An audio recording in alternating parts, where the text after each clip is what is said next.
Congressman John Ratcliffe is a member of the House Judiciary Committee. He's going to get to ask Mr. Barr some questions tomorrow. Maybe. He joins us right now from D.C. Congressman, you got a problem with this letter that the Department of Justice received from the Mueller team, don't you? I do, Steve. One thing that's not in dispute is that Bill Barr invited Bob Mueller to review the 4-page notice that he sent to Congress. Bob Mueller said no thanks. And then after the letter became public, Bob Mueller apparently had a problem with it. The other thing is, the reason that he said he has a problem with it is that he's afraid that it will undermine the full confidence of the public in his conclusions. Memo to Bob. When he put Peter Strzok and Lisa Page and Andrew Weissman on the special counsel team, when he staffed the special counsel team with folks that had supported only Democrats, and when he himself agreed to investigate Donald Trump as the special counsel 2 days after he interviewed to work for Donald Trump as FBI director and didn't get the job, when he did all of those things, he killed any chance that there was going to be full public confidence in his conclusions. Well, it does sound as if Mueller was frustrated, or whoever wrote the letter, because when they had a phone call a day or two later, it was very cordial. It wasn't quite as scathing as the letter was. But the letter said, look, people are watching it on TV. They're not really getting the idea.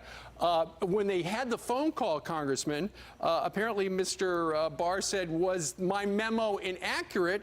And Mueller said, no, but the media coverage is. So, you know, first of all, it is curious that this was leaked the day before Mr. Barr shows up. But then again, you wonder who wrote the letter, because the letter was much more scathing than that conversation Mueller had with Barr. You do, but I think the most important takeaway is the minute Bill Barr heard that Bob Mueller had a problem with the contents of it, he wrote another letter to Congress to clarify, and he immediately made himself available and said, I'll be there on May 1st and May 2nd to talk about those things. So Bill Barr's doing everything he possibly can to be fair about this, but I think, to be fair, if you want to ask questions about a 448-page report, the guy we ought to be talking to is Bob Mueller, not Bill Barr. Exactly. All right.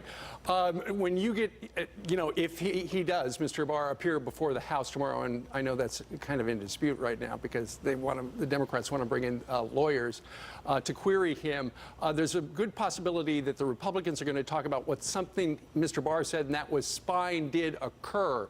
You want to know more about that from the DOJ's point of view on the Trump campaign, right?